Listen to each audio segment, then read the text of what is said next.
தண்டு மாரியம்மன் கோவில் சித்திரை திருவிழாவை முன்னிட்டு கந்தசாமி ஆர்ட்ஸ் ராஜமன்னார் மற்றும் மகாலட்சுமி குடும்பத்தினர் சார்பாக மாபெரும் அன்னதானம் வழங்கப்பட்டது. கோவையின் குலதெய்வம் அருள்மிகு தண்டு மாரியம்மன் திருக்கோயில் 2025ஆம் ஆண்டு சித்திரை திருவிழா நடைபெற்றது. கோவை தண்டு மாரியம்மன் கோவில் சித்திரை திருவிழா ஆண்டுதோறும் வெகு விமர்சையாக கொண்டாடப்பட்டு வருகிறது.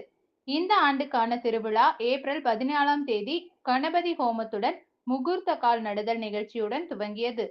தொடர்ந்து 15ஆம் தேதி கொடியேற்றம், பூச்சாட்டு, 17ஆம் தேதி அக்னி சாட்டு, 18ஆம் தேதி திருவிளக்கு வழிபாடு மற்றும் வெள்ளி சிம்ம வாகனத்தில் அம்மன் திருவீதி உலா, 19ஆம் தேதி குதிரை வாகனத்தில் அம்மன் திருவீதி உலா, 20ஆம் தேதி சிம்ம வாகனத்தில் திருவீதி உலா, 23ஆம் தேதி சக்தி கரகம், அக்னி சட்டி, பால்குடம் கோணியம்மன் கோவிலில் இருந்து புறப்பட்டு தண்டுமாரியம்மன் கோவில் வரை பக்தர்கள் நடைபயணம் வந்தனர்.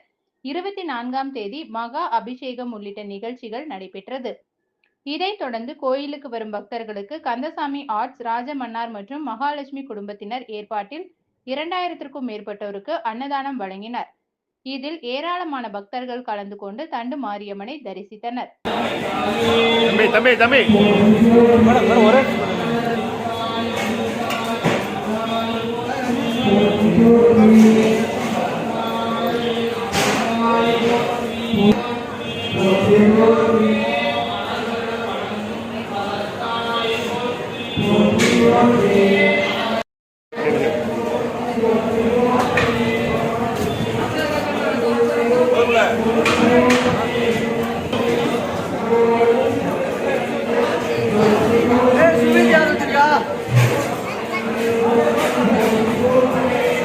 Nah, tapi.